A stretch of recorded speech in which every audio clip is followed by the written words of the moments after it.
Estamos en el Mexican Telecom Forum haciendo la cobertura del evento. Nos visita Iván de la empresa Infoblox y como yo no la conocía mucho, le voy a preguntar primero, Iván, bienvenido a Telesemana. ¿Quién es Infoblox? Cuéntanos qué hacéis. Yo estuve chusmeando un poquito vuestra página web para enterarme, pero como has visto antes de entrar ya se me había olvidado la mitad de lo que había mirado, así que cuéntanos tú, ¿quién es Infoblox?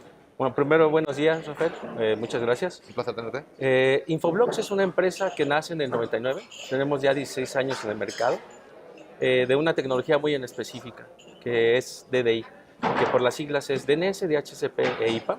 E IPAM a su vez significa IP Address Management, que es la parte de administración IPs. Ajá. Entonces, hemos ido evolucionando en esa perspectiva, digamos, de DDI, que hoy en día ya se cataloga en el mercado por varios analistas, y desde Gartner ya puedes encontrar este tipo de tecnologías nombradas de esa forma. Ajá. Y a través de los años, este tipo de servicios se han vuelto medulares para cada una de las empresas, ¿no? Desde diferentes perspectivas. Ajá. El crecimiento natural, digamos, de la parte de Internet y el tener un servicio que en específico es la parte de DNS, el que tengan un servicio que esté siempre disponible, ajá, y pueda brindarle supervivencia del servicio, por ejemplo, a los operadores, pues se vuelve fundamental, ¿no? Entonces participamos fuertemente ahí.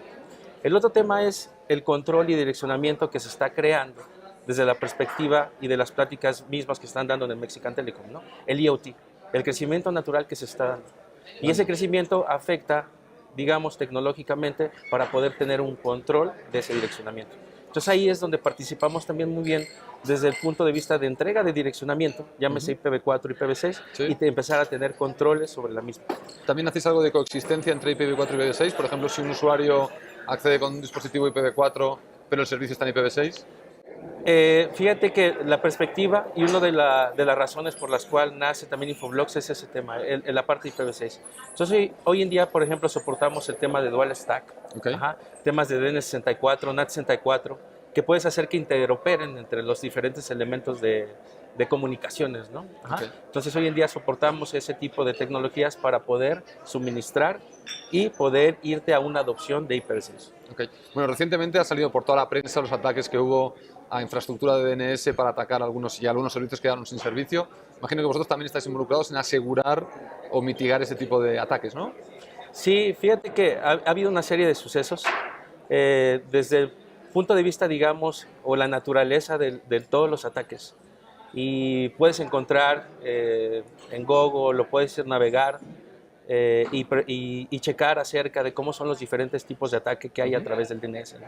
Entonces, no solamente fue el ataque que incurrió con el tema del DNS, a donde afectó otros servicios en paralelo, como un servicio si fuera de carambola, a donde afectó Twitter, o sea, que el ataque, aplicaciones. Claro, el ataque no era directamente a estos aplicativos, sino que estos aplicativos estaban alojados en... Hay dos tipos de DNS. Los DNS que te llevan hacia la parte de Internet para alcanzar un servicio autoritativo, donde están albergados los portales. Y es ahí donde fueron atacados, tomando diferentes equipamientos de IoT, ¿no? Donde ya se habló de cámaras, de diferentes endpoints para poder hacer ataques, y lo que se vislumbró en ese momento fue ataques de amplificación, de DDoS, entre otros ataques, ¿no? Entonces nosotros participamos muy bien en ese esquema porque tenemos una protección avanzada de DNS, ¿no? Entonces somos parte de la solución, porque sí hay diferentes características y diferentes herramientas que hoy están utilizando, digamos, los hackers o diferentes temas maliciosos que se dan para poder atacar este tipo de servicios, ¿no? Entonces sí participamos muy bien ahí desde dos perspectivas. Una, el poder nosotros bloquear todas las peticiones que se derivan de una frecuencia de peticiones de diferentes dispositivos IoT, bloqueando para que no se dé un ataque de amplificación. Y la otra es tener la capacidad de soportar un ataque y brindarte un servicio y permanencia del DNS a un bajo ataque. Entonces la característica de alta disponibilidad la vemos en dos sentidos, desde una arquitectura hasta un tema de protección o de autoprotección sobre el servicio. Ahora, si existen estos sistemas de protección que no solo los ofrecéis vosotros, sino que vosotros, de hecho me mencionabas antes de entrar en cámara, que tenéis una asociación o parcería con A10, la empresa que también se dedica a temas de DNS. ¿Por qué vemos estos ataques constantes y estas denegaciones de servicio, estos ataques DDoS, si resulta que hay empresas como vosotros que tienen soluciones que podrían, como decías tú, ¿no?, mitigar desde dos puntos diferentes este tipo de ataques? Sin embargo, hasta los expertos hablan de que estos ataques van a incrementar. ¿Qué está pasando? ¿Que los operadores no están implementando estos servicios? ¿Los hackers siempre encuentran una vuelta de tuerca a los sistemas de seguridad? ¿Cuál es la realidad, la situación? Te voy a contar dos perspectivas. Ajá. Una, y uno de los mensajes que estamos dando hoy en día en este foro es una estrategia que se llama Actionable Network Intelligence. Ajá. Entonces, primero te voy a contar desde el punto de vista técnico, ¿Vale? y lo que estamos, digamos, pasando con el tema de los operadores, ¿no? Que va hacia un esquema de inversión. Okay. Ajá. Entonces, Actionable Network Intelligence, y mencionaste A10, ¿no? Sí. Pero entre A10 también tenemos otros sistemas de, digamos, otra comunicación o ecosistemas de seguridad que estamos trabajando. Actionable Network Intelligence, de hecho, evolucionó con nosotros desde la perspectiva de DDI. Y te lo voy a contar de esta forma. El DDI forma parte fundamental y estamos en una posición bien privilegiada dentro de una red. ¿Por qué? Porque la parte de DDI, al brindar direccionamiento y todos los dispositivos tienen direcciones IP. Okay. Entonces nosotros tenemos control sobre el direccionamiento. Y todos los dispositivos que salen hacia las aplicaciones o salen hacia el Internet tienen que pasar por el DNS. Entonces la perspectiva de control de direccionamiento y todo lo que sale hacia Internet se deriva a que las primeras peticiones de todos los dispositivos pasan por ahí. Okay. Entonces el esquema de Actionable Network Intelligence es crear un ecosistema con diferentes vendors. Ajá. ¿En qué sentido? En de que hagan una acción esos dispositivos o esos elementos de seguridad. Hoy en día vemos diferentes vendors que hacen diferentes características para poder detener ataques de amplificación, ¿no? De diferentes perspectivas. De ataques, por ejemplo, de malware, de vulnerabilidades. Pero ¿qué es lo que sucede y qué es lo que vemos hoy en día en la industria? Que todos estos elementos, al final del día, hoy carecen de un tema: no estar intercomunicados. Okay. Todos estos elementos que hay hoy en día Cada uno están aislados. Ajá. Entonces te encuentras los famosos firewalls, los IPS, los temas de Next Generation Antivirus, los temas de anti-malware de nueva generación. Pero al final del día ellos encuentran algo y lo crean en procesos. Y esos procesos al final del día son aislados. ¿Qué significa? Que al final hay un operador, o también los elementos de networking. Un operador encuentra algo dentro de un elemento de seguridad y tiene que hacer otra acción manual en otro elemento de seguridad. Okay. Y establecen controles y procesos. Pero al final del día, hoy los ataques son en diferentes vectores. Ataques laterales, te encuentras diferentes ataques. Entonces, algunos sirven de distractores cuando por otro lado te están haciendo una exfiltración de información. Entonces, la característica de Infoblox y lo que está buscando Infoblox es crear ese ecosistema, hacer ese frente común para poder hacer aviso con los diferentes elementos de seguridad. Que, por ejemplo, si yo encuentro un elemento o un espurio, yo le puedo avisar a un elemento: ¿sabes qué? Por aquí va un espurio, y también cierra ciertas características de seguridad. O hace una remediación con un Next Generation Antivirus de manera automática. Entonces, digamos que la tecnología está, hay diferentes tecnologías. Faltaría una estrategia de coordinación. Falta una estrategia de hacer una acción de automatización de seguridad. Entonces ya lo existe, ¿no? Digamos la parte de seguridad. ¿Cuánto crees que tardaremos, ya que vosotros estáis involucrados en crear este ecosistema, cuánto crees que se tardará en crear un esquema de colaboración entre los diferentes socios de esta cadena que intentan asegurar y que ahora están trabajando como en silos aislados? ¿Cuándo vislumbras tú que podría haber un ecosistema más cooperativo en este sentido, que permitiera estas acciones, digamos, en cascada, ¿no? Fíjate que hoy en día ya estamos trabajando, digamos, aterrizarlo en todo el esquema, digamos, a nivel de carriers, gobiernos, diferentes empresas, enterprise y diferentes servicios que se están vislumbrando.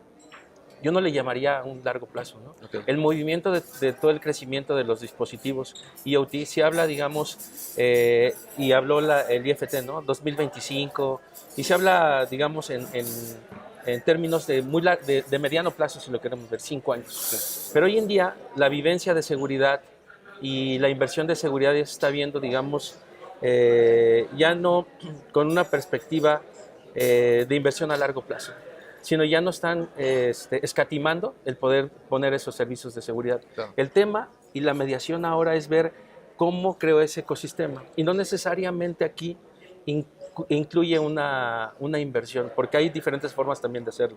De nuestra perspectiva, porque es algo que no terminé de decirte cómo se crea un ecosistema, hay 4 formas. Ajá. Una es crear configuraciones ya base que existen con diferentes vendors, que eso no involucra el tener una inversión para crear ese ecosistema. Simplemente es la característica y la capacidad de ingeniería para poder hacerlo. Ajá. La otra característica es crear un API o hacer un desarrollo para integrar ese ecosistema. Claro. En donde eso involucra también know-how y meter desarrollo para integrar esos elementos de seguridad. El otro es que ya tenemos licenciamiento con algunas marcas en específicas, donde obviamente sí involucra inversión desde la perspectiva de tecnología, ¿no? A nivel de software. Y la otra perspectiva es que ya nacieron nació un protocolo en donde se llama Threat Intelligence, que se llama el protocolo STIX con comunicación TAX, a donde básicamente ese protocolo va a permitir hacer intercomunicación. Okay. Entonces, básicamente, digamos, ya estamos en un proceso de ese cambio. El proceso se va a dar, obviamente, en conjunto de cómo evolucione también el carrier a manera de cloud, a manera de seguridad, pero ya estamos trabajando fuertemente en esa perspectiva, el tema de IPv6. Entonces, yo veo que va a ir encaminando. Porcentajes reales de crecimiento, digamos, no están claros desde esa perspectiva, pero la ciberseguridad ya está clara, ¿no? Entonces, digamos que ya tenemos la tecnología para poder realizarlo hoy. Falta coordinarlo todo. Falta coordinarlo de día. Ahora, ¿cuál es uno de los stoppers que está pasando hoy, no? Una, la característica, digamos, de tener la capacidad a nivel de ingeniería de poder crear desarrollos entre los elementos. Sí. Ese obviamente persiste en qué tanto tiempo se lleva la ingeniería para poder crear ahora este tipo de ecosistemas. Y la otra forma es el tema de la inversión del carrier, ¿no? Se ha hablado mucho de diferentes esquemas de inversión en donde tienen que bajar costos, los carriers para mejorar la parte de datos, la parte de telefonía, brindar más servicios, aplicaciones, contenidos, ¿no? Sí. Entonces, el método de, digamos, de adquisición hoy en día para nosotros como fabricante ya no es tradicional, ¿no? ¿Desde qué perspectiva? Hoy en día ya tampoco es suficiente tener un esquema tampoco de arrendamiento. A donde a lo mejor a cómodas mensualidades tú brindabas un servicio a donde iba involucrada infraestructura, ¿no? Hoy ha cambiado mucho, hoy se buscan esquemas diferentes y el carrier es cada vez, digamos, más inteligente en la forma de apuesta del servicio, ¿no? Te piden esquemas a donde tengan que ver por demanda, por cloud, a donde inviertan lo que en realidad van a estar pagando, va a estar usando el usuario final. O sea, te están traspolando toda la inversión hasta el usuario final. Y es el reto, digamos, de nosotros como fabricantes llegar a ese tipo de esquemas, ¿no? Entonces, es a donde estamos trabajando con los partners fuertemente para poder brindar este tipo de esquemas y poder atender a este tipo de servicios, ¿no? Perfecto. Bueno, Iván, lo vamos a dejar aquí porque además nos van a echar en breve con el tema de la comida, que ya se está montando todo aquí detrás. Sí. Vamos a invitar a la gente que visite Infoblox, la página web, que es donde he estado yo esta mañana, para que revisen bien esta información, porque evidentemente veo que es un mundo que podríamos estar aquí horas hablando del tema. Así que, Iván, muchas gracias por haber venido. No, muchas gracias a ustedes. Perfecto. Un placer. Hasta luego.